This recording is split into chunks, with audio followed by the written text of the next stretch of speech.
Talking to camera challenge का आज ये मेरा छठा दिन है। इस चैलेंज के बारे में आप वीडियो के डिस्क्रिप्शन में पढ़ सकते हैं। आज की वीडियो में मैं बात करूंगा कि रीडिंग हैबिट कैसे ग्रो करें। मैं लगभग 7-8 साल से हर रोज़ पढ़ रहा हूँ। किसी दिन 1-2 पन्ने ही पढ़ पाता हूँ, किसी दिन 100-150 पन्ने भी पढ़ लेता हूँ।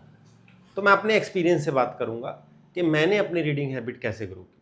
अज्यूम कीजिए कि आपके पास एक कार है, बट उस कार को आप कभी यूज़ नहीं कर रहे हैं। आपको जब बाहर जाना होता है तो आप या पैदल जाते हैं या ऑटो रिक्शा करते हैं या कैब करते हैं, ट्रेन से जाते हैं, जैसे मर्जी, बट आप वो कार कभी नहीं यूज़ करते हैं। और मेरे पास कार नहीं है। मुझे भी जब बाहर जाना होता है तो मैं पैदल जाता हूँ, ऑटो करता हूँ, ट्रेन से जाता हूँ, जैसे मर्जी जाता हूँ। तो आप में और मुझ में क्या डिफरेंस हुआ? आपके पास कार है बट आप कभी यूज़ नहीं कर रहे हैं। तो मेरे पास कार नहीं है, तो हम बाहर जाने के लिए, बाहर से अंदर आने के लिए same mode of transport use कर रहे हैं। सिमिलरली अब दूसरा सिनेरियो इमेजिन करते हैं कि मैं एक पढ़ा लिखा व्यक्ति हूं और मेरे बगल में यहां कोई अनपढ़ व्यक्ति खड़ा है। और मैं पढ़ा लिखा तो हूं, मेरे पास डिग्री है, मैंने 12वीं की हुई है और मेरे पास ग्रेजुएशन की डिग्री भी है। बट डिग्री करने के बाद मैं कभी नहीं पढ़ा। मैंने कोई किताब नहीं पढ़ी, ना मैं आज किताब पढ़ता हूं, ना मैं भविष्य में कभी कोई किताब पढ़ने वाला हूं। और मेरे साथ ये व्यक्ति खड़ा है, किताब इसने भी नहीं पढ़ी, ना ये भविष्य में पढ़ने वाला है। तो मुझ में और इस व्यक्ति में क्या डिफरेंस हुआ? कोई डिफरेंस नहीं हुआ। जिस तरीके से हमने पहले सिनेरियो जो हमने इमेजिन किया था उसमें हमें पता लगा कि ऐसा व्यक्ति जिसके पास कार है बट वो कभी इस्तेमाल नहीं कर रहा, वो उसी व्यक्ति के बराबर है जिसके पास कार नहीं है। उसी तरीके से कोई अगर एजुकेटेड है, किसी के पास अगर कोई डिग्री है और वो कभी नहीं पढ़ रहा, तो वो बेसिकली अनएजुकेटेड ही है। इस सच को आप अपने दिल में बिठा लीजिए।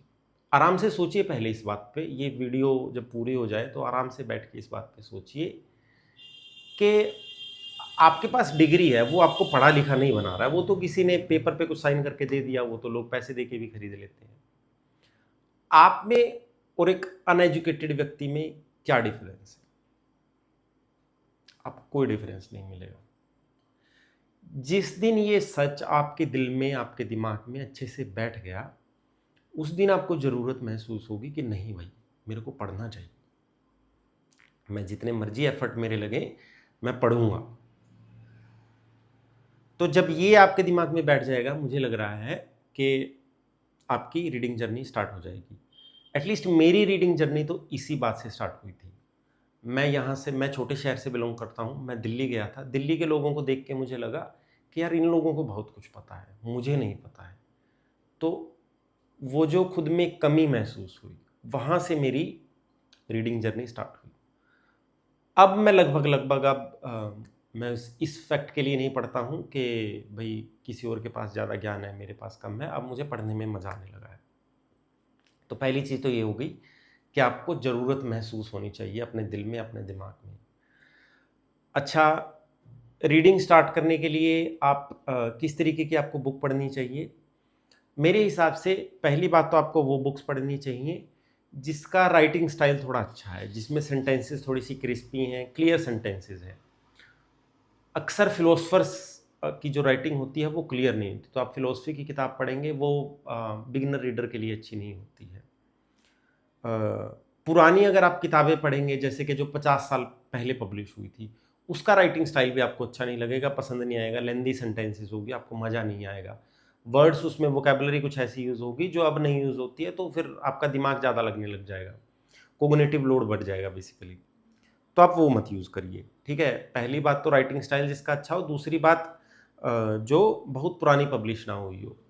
तीसरी बात, अगर किसी स्पेसिफिक चीज़ में अगर आपका ऑलरेडी इंटरेस्ट है, जैसे कि शायद आपका बॉडी लैंग्वेज समझने में इंटरेस्ट हो, तो आप नॉन फिक्शन की ऐसी किताब उठा लीजिए जो आपको बॉडी लैंग्वेज पढ़ना सिखा रही हो। तो तीसरी बात हो गई कि आपका अगर ऑलरेडी कोई इंटरेस्ट है, आप उस जोनर की, उस चीज़ से रिलेटेड किताब उठा लीजिए। चौथी बात, आप किताब छोटी उठाइए। कभी भी कोशिश कीजिए कि जब आपकी पहली कुछ किताबें हों, वो 500 पन्नों की, 600 पन्नों की, 700 पन्नों की किताबें ना हों, वो छोटी किताबें हों। जब आप एक किताब पढ़ लेंगे तो आपको एक सेंस ऑफ अकम्प्लिशमेंट होगा कि हाँ भाई, मैंने किताब पढ़ ली। ठीक है, आपको मज़ा आ जाएगा। मेरे पास 3 किताबें हैं जिनका राइटिंग स्टाइल भी बहुत अच्छा है, जो बहुत छोटी किताबें भी हैं। पहली किताब है ये anything you want bye Derek sewers. इस किताब के बारे में मैंने पिछली वीडियो में बात की है। अगर आप एक क्रिएटर टाइप के पर्सन हैं, अगर आप यूट्यूबर बनना चाहते हैं, इन्फ्लुएंसर बनना चाहते हैं, या आप बिजनेसमैन बनना चाहते हैं, तो ये किताब आपके लिए अच्छी है।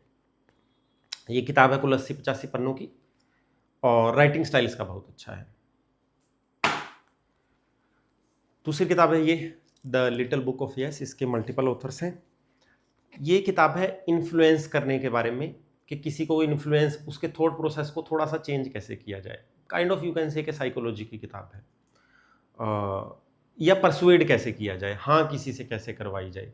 जैसे कि जो लीडर्स होते हैं, पॉलिटिकल लीडर्स होते हैं, वो इस तरीके की साइकोलॉजी का इस्तेमाल करते हैं वोटर्स को वोट डलवाने के लिए। या हो सकता है आप अपनी पर्सनल लाइफ में भी इसको ऐसे यूज़ कर सकते हैं कि आपको अपने बॉस से सैलरी इंक्रीमेंट लेना हो, तो उस चीज़ के लिए हाँ कैसे करवाएं। ये भी बहुत शॉर्ट एंड क्रिस्प किताब है।